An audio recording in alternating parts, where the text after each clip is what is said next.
Hi, everybody. My name's Kevin. I work in the customer services team in the Americas, and we're starting to kick off some sessions on what's new in SimCenter Test Lab 2506.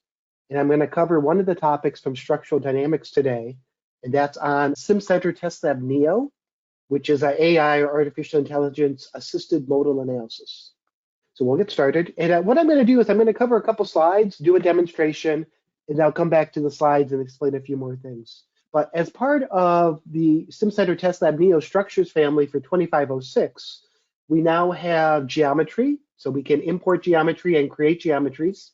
We also have virtual instrumentation, where we can bring in CAD models and put accelerometers and load cells and hammers on that CAD model. We've had operational deflection shapes for a few years, and we can animate 2D data as well as animate directly from a color map as shown here. We also have virtual point transformation, impact acquisition. Modal analysis is new in 2506, and we've had modal correlation for a few years as well.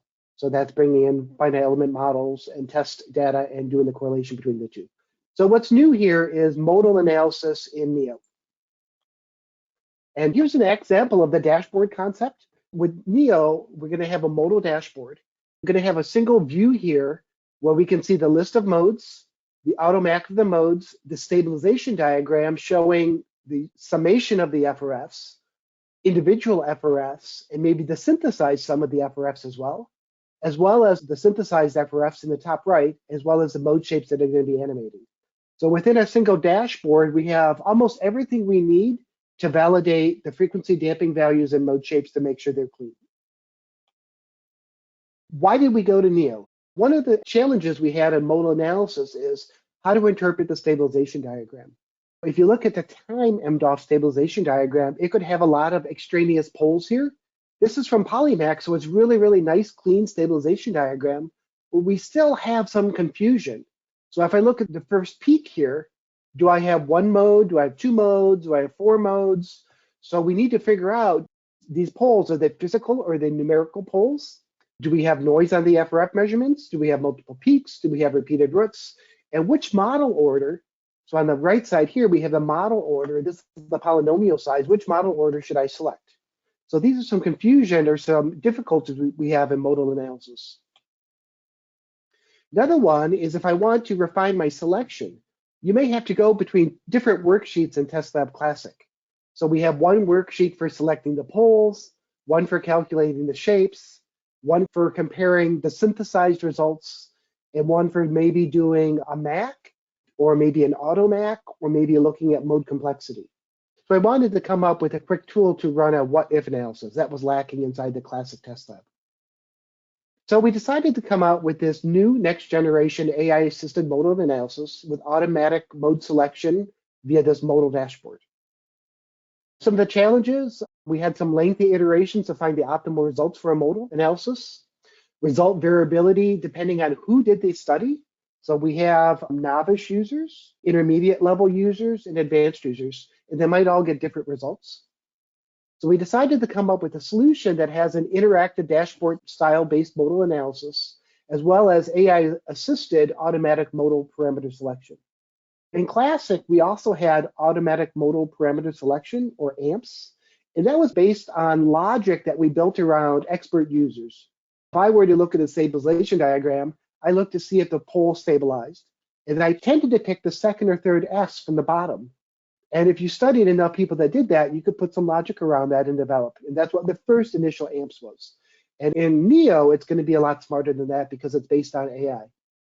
So the benefits is a faster analysis with fewer iterations, easier what-if scenario explorations, and more consistent, reliable results across different users, trying to get the same results for a novice, an intermediate, or an expert user. Here's a traditional approach where we add the data to the modal data selection, and then we go over and we pick the poles. So you pick your frequency and damping values.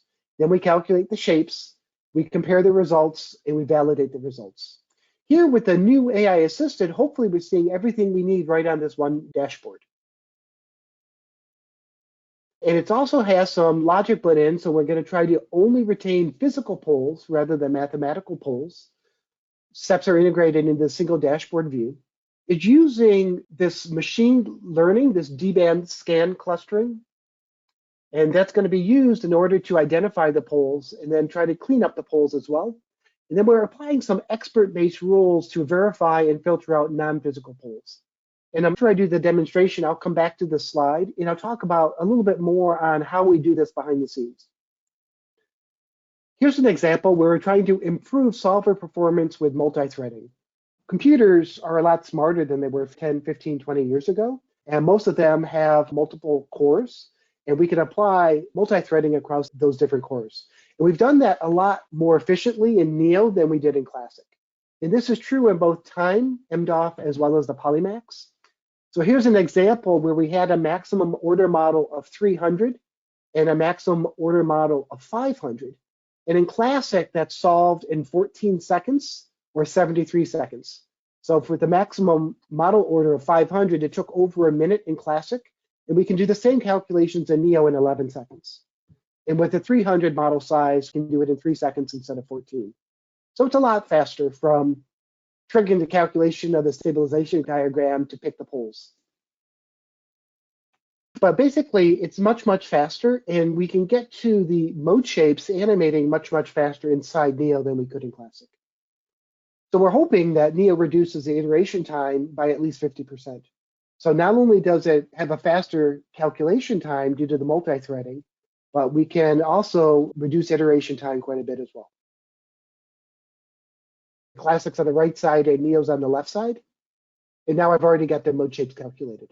So here I can see after a few seconds, I can see the stabilization diagram, I can see the poles, I can see the synthesized FRFs, I can see the AutoMac, and I can see the mode shapes animating.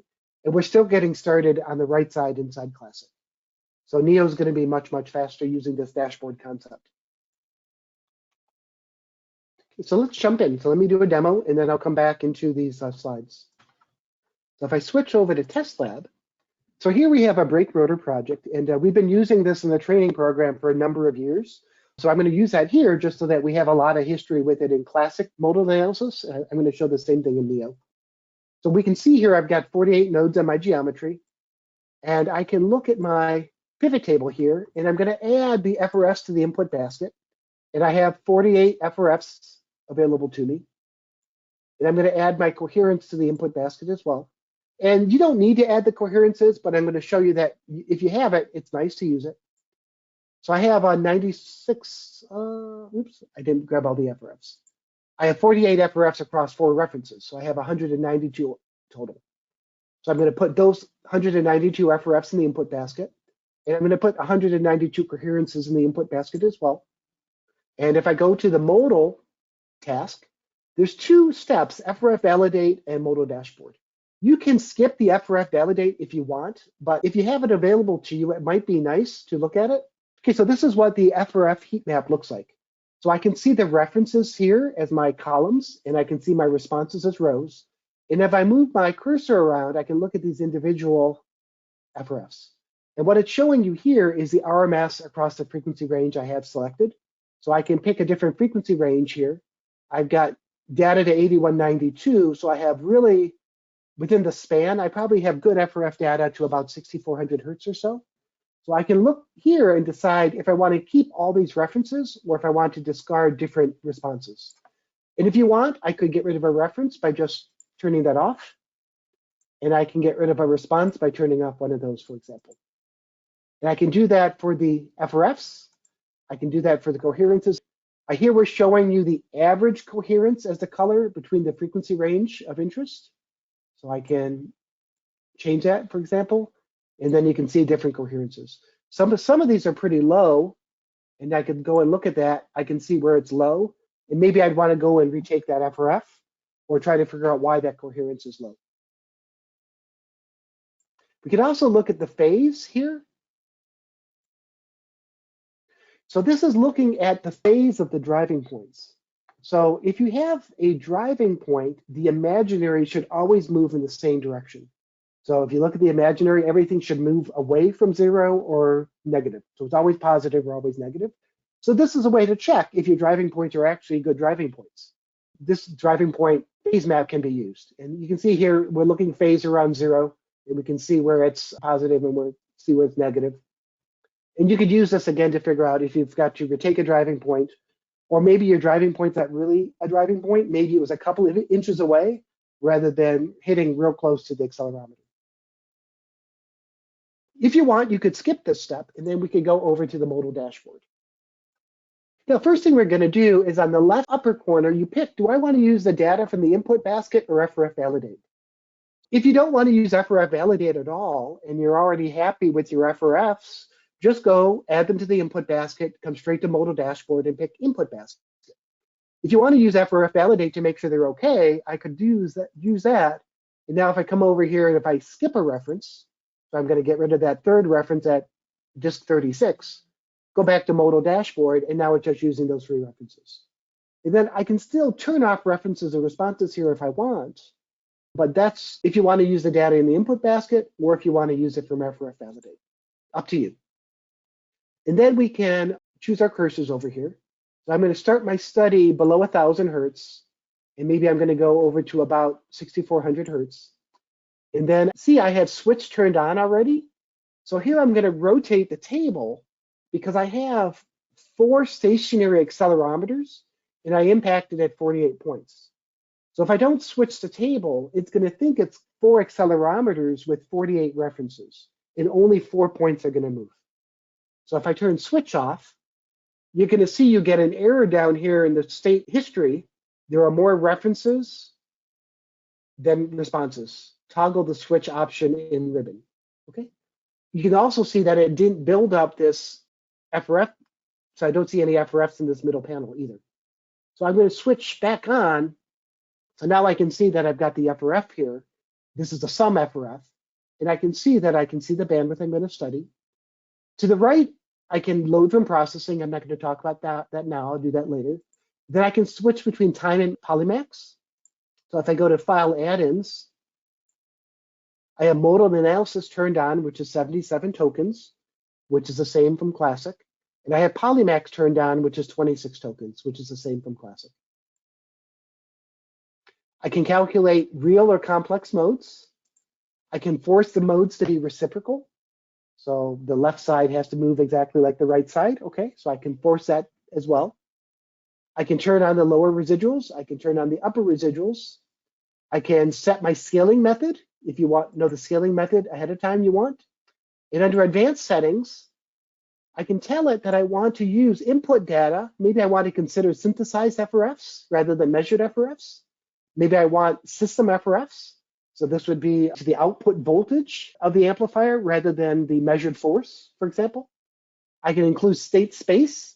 So this would be coming from maybe an AIM-Sim model or a MATLAB model. I can include these state space model FRFs. I can set defaults for my vector, my frequency and damping value. So this is what you determine to be a stable pole. I can set user-defined model orders. So maybe I want to have a model order only from 10 to 100, maybe a step of 2, for example. So this would maybe make the calculations go faster by limiting what model orders are being calculated. Below that, I can see some options in time MDOF for like the exponential window, for example. Scaling options, unity mass scaling. If I'm picking unity component scaling, I can pick the DOF you want to use. I'll show this later when we can pick the colors on the AutoMech table. Okay, I can turn on preview. So then if I turn on individual FRFs, I can see those inside the display here. Okay, so that's preview. I can show the complex sum or the imaginary sum inside the display. And I can calculate different mode indicator functions. And since I have 4 references, I can see 4 mode indicator functions. So all would show 4, or I can see 3, I can see 2, or I can see 1. So I'm going to turn on 2.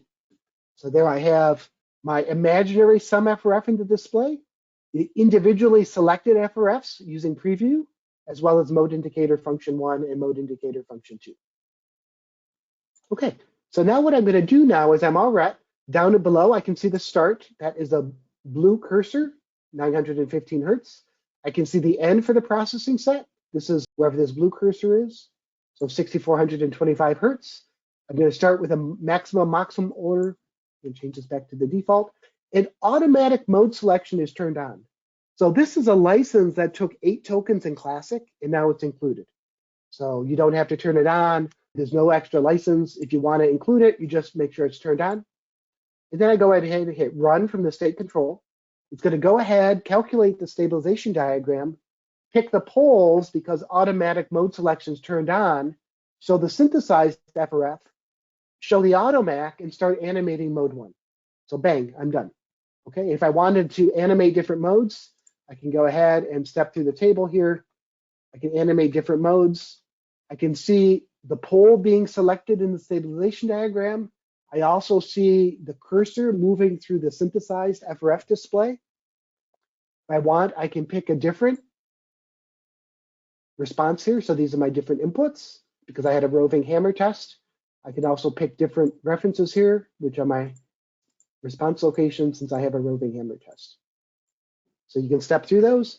I can see I've got a nice correlation here. I can see the correlation percentage for this particular FRF. I can see the error is low, 1.45. If I want, I can look at all the synthesized results by clicking the synthesis results button. And I can see this nice table here where I can see the global correlation error, the max correlation and the min error, and the min correlation and the max error. If I want, I can sort. So I can, for example, maybe I want to get rid of these global parameters. I can turn those off. And then I could always sort here by Z to A. So there's the best one, A to Z, there's the worst one. Okay, so I can sort if I want. And then I can always go back to filter here. How you want to see all, if you want to see those global calculations again. And then if you want, you can sort or not sort. Okay. So that's the way these all work. I can sort and I can filter if I want. Okay, and that's just done by pressing the synthesis results. So that's your global settings. If I want, I can copy this and put it to Excel if I want. Here I can pick different responses, like I said, and different references. I can also animate from the MAC table. So here I can pick. I can either animate from the AutoMac or I can animate from the list. I can also look at a different display. So if I want a quad display, I can look at the quad display and animate from there, if you wish. Oh, okay, and in the stabilization diagram here, I can always look at different views. So this is one of the new views. Rather than looking at the model order, which is the polynomial size on the right side of the display, I can look at the damping clusters. So now I can see how these poles are being clustered around different damping areas. And if I try to zoom into a range here, I can see how they're being clustered around. And you can see where we're picking these poles, the center of those different clusters. And then I can always go back to my model order size like this. The other thing we have, so between switching the stabilization diagram to the model order and damping views, I can also turn off stable only. So here we're trying to suppress some of these numerical poles. And if you turn that off, then you see a more traditional stabilization diagram that you would see in TestLab Classic, for example, where you start to see these letters for the O is occurrence of a pole, or the F is the stable frequency, D is stable damping, V is stable vector, and S is stable everything. Or if you turn on stable only, we suppress a lot of those numerical ones. And then we show you these colors based on if the pole is stable or not. If you want, if you can go to pole options, you can start to see what colors we're using for a stable pole, the vector, the damping, the frequency, and the pole, and whether it's been selected or not. And you can change these colors if you wish. Okay, so that was the exercise. That was the demo. So this is what we're doing behind the scenes. The process starts by feeding the stabilization diagram into a clustering algorithm called dbScan. That algorithm groups similar poles together based on frequency, damping, and participation. Then from each cluster, a representative pole is selected. Then we do a series of verification steps to ensure that modes aren't fragmented across different clusters and that only physically meaningful modes are retained. Finally, modes with negligible contribution to the modal model are filtered out. All of this happens automatically behind the scenes. If you have that automatic mode selection option turned on, if that's turned off, then it's going to act very similar to classic modal analysis, where you'll see the full stabilization diagram, you pick your poles, and then you proceed. But the advantage in NEO, I think, is really using this algorithm behind the scenes, this automatic mode selection process. So step one, pole clustering. So there we start with the stabilization diagram, which plots the poles against the model order. To better visualize the clusters, we also use this cluster diagram that plots poles against the damping ratio. So that's switching from the display looking at model order to damping. Then using dbScan, poles with similar frequency, damping, and participation are grouped into these different clusters. And then we try to pick a representative pole, like I said. And this step lays the foundation, or the first step, in identifying the physical modes in the next two stages. So this is the cluster diagram. So this is the same information. The left is the traditional stabilization diagram. And here we're looking at the cluster diagram, looking at the damping values instead of the model order size. So the y-axis is the damping ratio in percentage. Then we zoom into the cluster diagram. We're trying to pick a pole that's representative of the cluster. So we want the pole closer to the median value of that cluster. So that's this pole we have selected up here. And then as a last step, we try to avoid fragmentation. So we're trying to verify the cluster to make sure that single physical mode hasn't been split into two different clusters or more than one cluster. If two clusters are too similar based on frequency, damping value, and the mode shape, those different clusters are merged together. This avoids over-fragmentation and ensures that each mode is represented by a single well-defined cluster. So that's step two in the process. Step three, in the final step, we evaluate how each computed mode contributes to the overall modal model. If the mode has little influence on this modal model, meaning that it doesn't significantly affect the modal synthesis, it's considered noise and then removed. This ensures that only meaningful physical modes are retained in the final result. So here's an example where we've got some perhaps noise that's not helping or contributing to the modal model looking at the synthesis, so it's going to be removed. These are the different settings. So I showed this in the software. So when we go to advanced settings, we can see parameters that define the modal estimation. So what we determine stable vector frequency and damping values.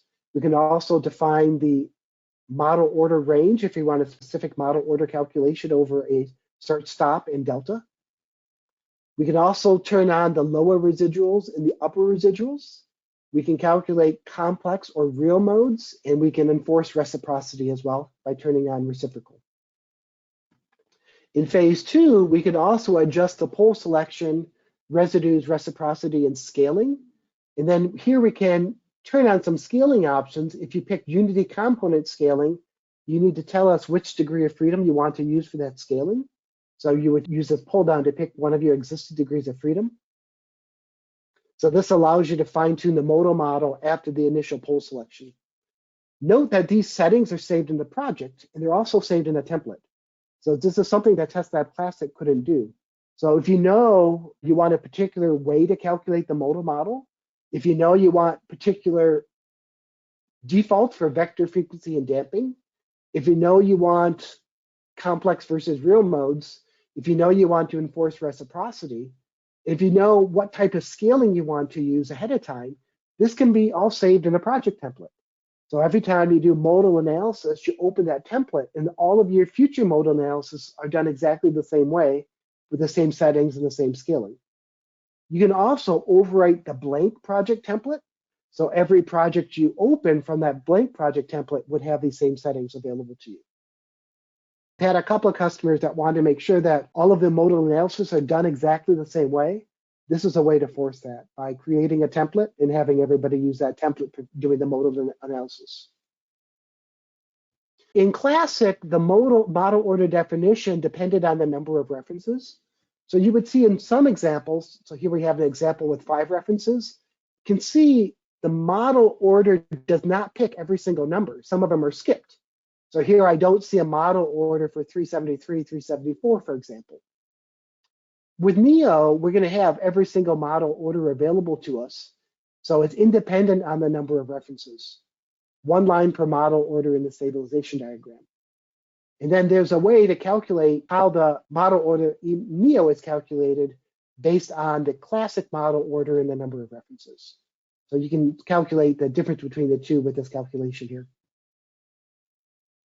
So I showed this new visualization. So here's the traditional stabilization diagram, only showing stable poles.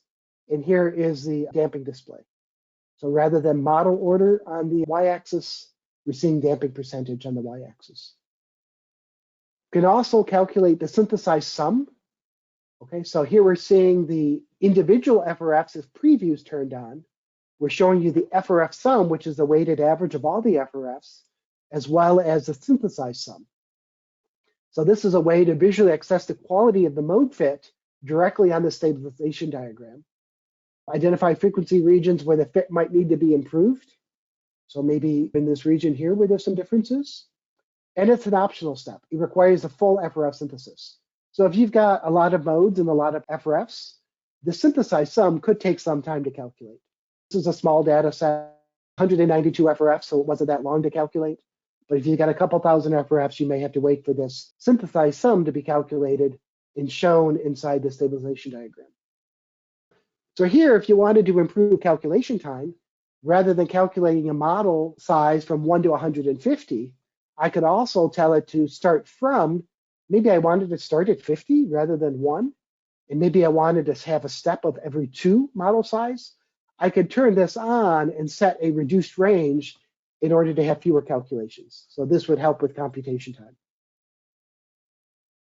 How did we validate the results? So basically we did a jury test. We gave a bunch of people a complicated FRF test, and then we looked at how 3 different levels of users, the novel users with general knowledge of modal analysis but a less frequent user, an intermediate user that had good knowledge and a periodic user, and then an expert user. So very good knowledge of modal analysis, maybe a daily user. And we looked at how each of these different levels of users process the results. And we had 8 different users per level, so we had 24 users we looked at. And then we use that to validate our results based on this automatic modal parameter selection. So as a last slide, this kind of shows where TestLab fits into the whole structural dynamics family for SimCenter. So we have pre-test analysis available in SimCenter 3D. So you could start with finite element results and use that to guide you to pick an optimal measurement setup, both for the response locations and the reference locations for the impact locations or the shaker locations. Then we could take this pre-test analysis and give that geometry to TestLab, use TestLab to instrument the structure, measure the structure, analyze it to get the frequency values and mode shapes, validate, so get an initial MAC between the test and the CA results. And then if you wanted to do more analysis, you take your test modes into SimCenter 3D to do updating. And then maybe you want to change your finite element material properties or shell thicknesses in order to either get a good MAC value or maybe an improved FRAC calculation between the measured FRF and the synthesized FRFs. So we can do that in SimCenter 3D. So TestLab fits in the middle here, and you could use SimCenter 3D at the beginning to get your initial geometry, and also SimCenter 3D at the end to update your finite element model based on your test results. So that's all I had. There's my email if anybody has questions.